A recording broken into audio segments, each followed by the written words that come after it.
नमस्कार। इस विशेष बुलेटिन में आप सभी का स्वागत है। आपके साथ मैं हूं शहला निगार और मेरे साथ है मेरी सहयोगी बीना सिंह, जो आप तक साइन लैंग्वेज में खबरों को पहुंचाएंगी। शुरुआत करेंगे हेडलाइंस के साथ।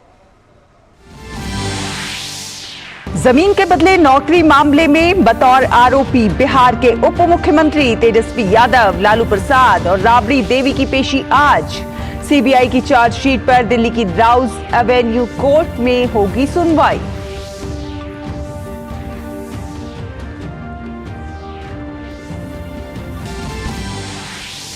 भारतीय वायुसेना के पास अब होगा तेजस का नया संस्करण। आज बेंगलुरु में HAL कंपनी वायुसेना को सौंपेगी तेजस का ट्रेनर वर्जन। रक्षा राज्य मंत्री और एयर चीफ मार्शल रहेंगे मौजूद। रिजर्व बैंक ऑफ इंडिया की मौद्रिक नीति समिति की बैठक आज से। 3 दिन की समीक्षा के बाद 6 तारीख को होगी नतीजों की घोषणा।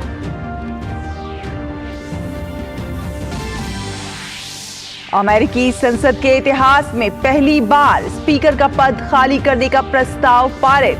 पद से बेदखल किए गए रिपब्लिकन पार्टी के केविन मैकार्थी। अब नए स्पीकर का होगा चुनाव।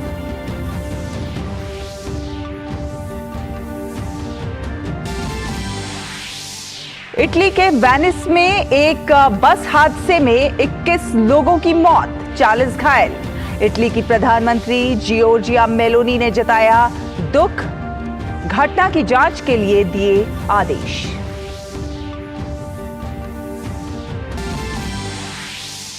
एशियाई खेलों में आज जैवलिन में स्वर्ण जीतने के इरादे से उतरेंगे नीरज चोपड़ा।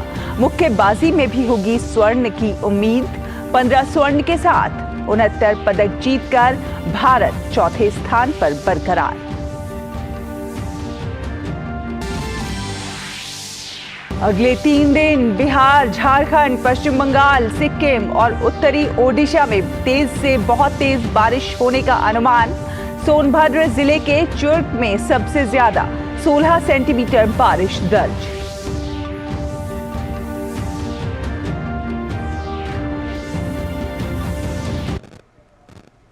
और अब खबरों को देखेंगे विस्तार से।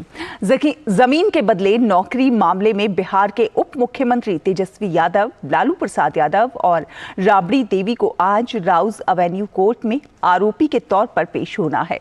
पिछली सुनवाई में सीबीआई की दूसरी चार्जशीट पर संज्ञान लेते हुए कोर्ट ने बिहार के डिप्टी सीएम तेजस्वी यादव, लालू प्रसाद यादव, राबड़ी यादव समेत 17 आरोपियों को समन जारी किया था। 3 जुलाई को इस साल सीबीआई ने जमीन के बदले नौकरी घोटाला मामले में नई चार्जशीट दायर की थी। इस चार्जशीट में लालू यादव के छोटे बेटे और डिप्टी सीएम तेजस्वी यादव को पहली बार आरोपी बनाया गया है।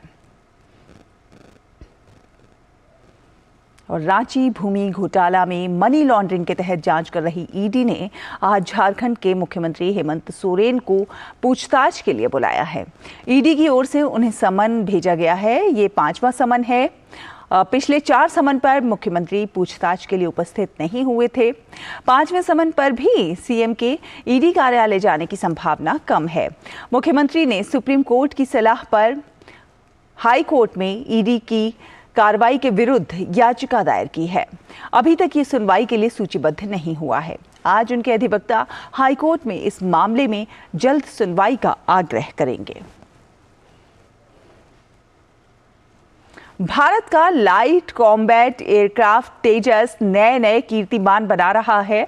आज का दिन भी तेजस और भारतीय वायुसेना के लिए बेहद महत्वपूर्ण साबित होने वाला है। आज हमारी वायुसेना को तेजस का नया संस्करण मिलने जा रहा है, जो एक ट्रेनर वर्जन होगा।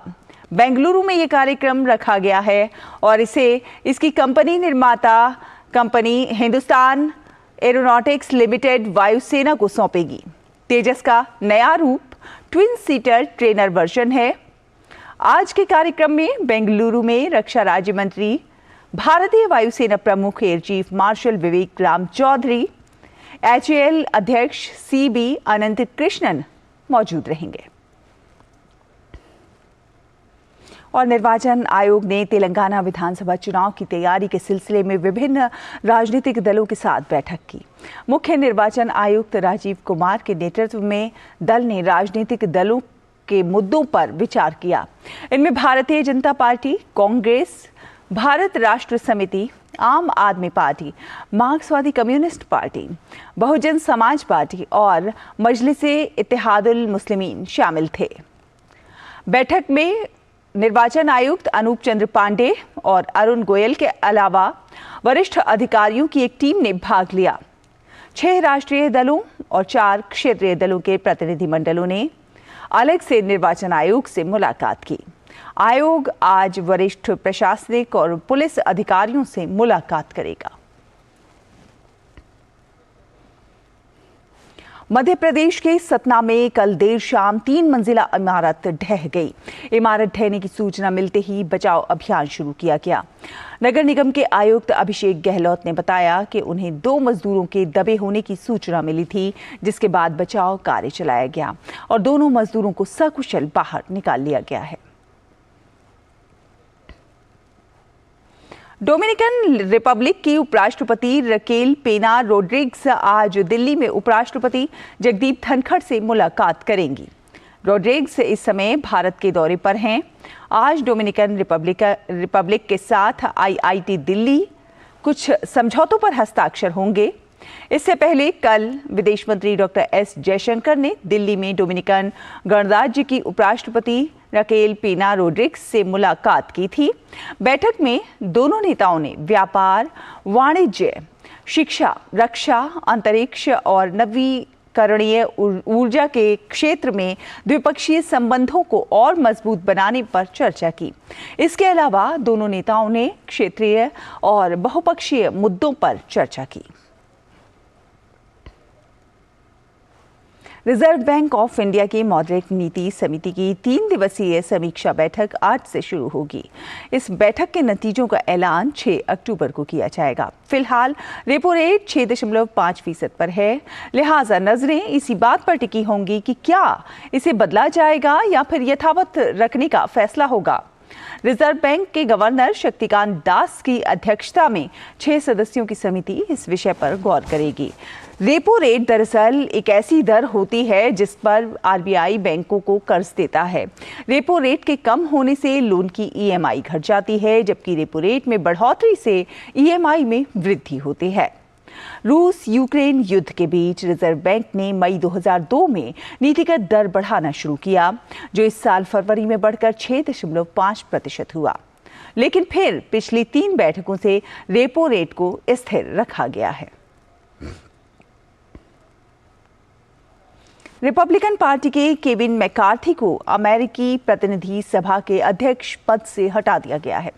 234 साल के इतिहास में पहली बार सदन ने 210 वोटों के साथ स्पीकर का पद खाली करने के प्रस्ताव का समर्थन किया। कल देर रात मैट गेट्स ने स्पीकर को हटाने के लिए सदन में प्रस्ताव पेश किया था। राष्ट्रपति चुनाव से 1 साल पहले मैकार्थी की जगह लेने के लिए अब चुनाव होगा। बता दें कि पिछले हफ्ते उन्होंने अमेरिका में शटडाउन को रोकने के लिए स्टॉप गैप फंडिंग उपाय पारित करने के लिए डेमोक्रेट के साथ उन्होंने उनका साथ दिया था। बताया ये भी जा रहा है कि मैकार्थी का ये कदम रिपब्लिकन पार्टी के नेताओं को पसंद नहीं आया। इटली के वेनिस में एक बस हादसे में 21 लोगों की मौत हो गई है, जबकि 40 लोगों के घायल होने की खबर है। इस बस में बड़ी तादाद में पर्यटक मौजूद थे। मेस्ट्रे जिले में एक बस ओवरपास से रेलवे लाइनों के बीच गिर गई। सड़क पर गिरने के बाद कोच में आग लग गई। हालांकि दुर्घटना की वजह की सटीक जानकारी अभी तक नहीं मिल सकी है। इस घटना की जांच के आदेश दे दिए गए हैं। इटली के प्रधानमंत्री जियोर्जिया मेलोनी ने इस घटना पर दुख जताया है। फिलहाल यहाँ वक्त एक छोटे से ब्रेक का है, जल्द हाजिर होंगे। आप देखते रहिए टीटी न्यूज़। मैं क्या जी, सब जानते हैं, जहां दिखे मारियो, अपना समझ के खा लियो। होंगे बच्चे स्वस्थ, भले भूलेगा बचपन।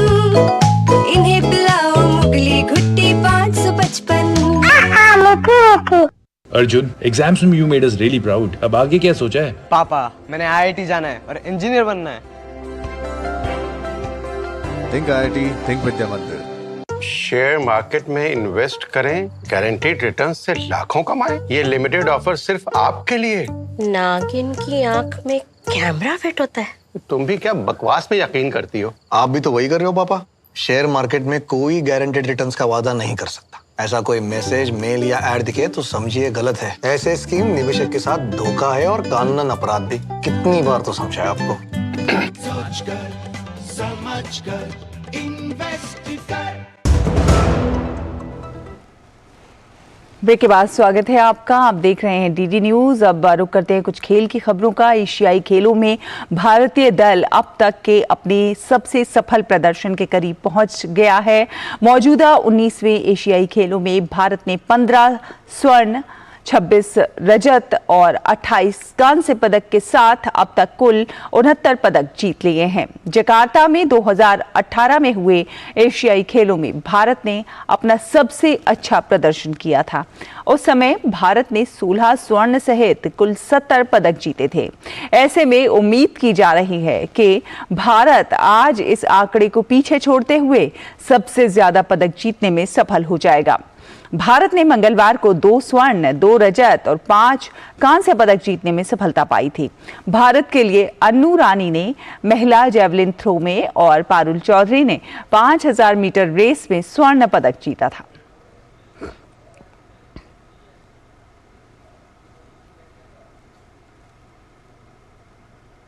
एशियाई खेलों का आज 11वां दिन है।